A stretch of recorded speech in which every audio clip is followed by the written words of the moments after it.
Tenang, ini tim 7, bukan tim Mawar. Saya yakin, kabar Jokowi membentuk tim 7 untuk memenangkan Ganjar Pranowo menjadi tamparan paling keras bagi Prabowo Subianto. Walaupun sebenarnya bukan kali pertama ini Jokowi mengarahkan telunjuknya untuk Ganjar. Kalau ada yang ingat, saat peringatan bulan Bung Karno, kemarin Jokowi sudah tegas mengatakan kalau Ganjar harus menang.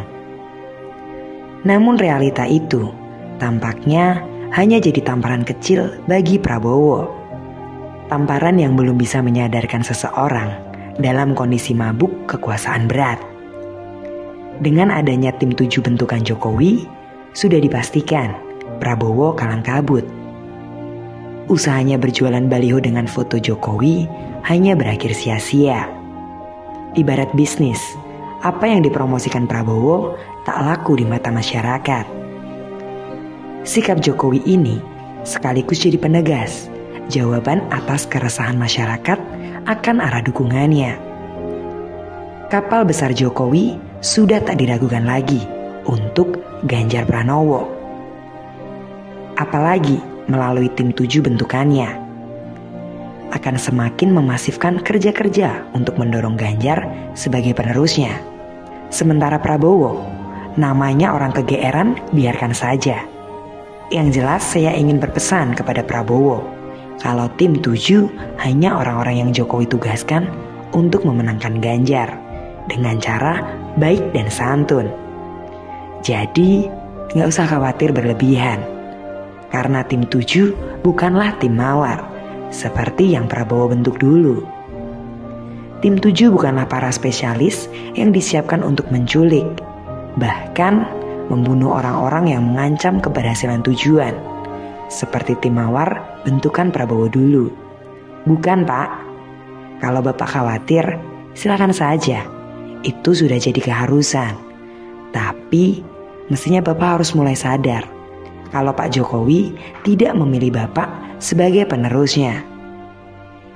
Prabowo itu kental dengan catatan hitam masa lalu. Ditambah kedekatannya dengan keluarga cendana, juga membentuk gaya kepemimpinan yang otoriter. Tapi Bapak tenang saja, tim 7 pasti gak akan ngulik-ngulik soal sejarah kelam Bapak kok. Lagi pula, semua masyarakat sudah tahu itu semua. Ditambah masyarakat tahu kalau Bapak itu nggak bisa kerja. Buktinya sudah diberi kesempatan untuk memegang proyek food estate oleh Pak Jokowi, malah gagal. Sudah diberikan amanah untuk menjadi Menteri Pertahanan, Bapak malah belanja pesawat rongsokan.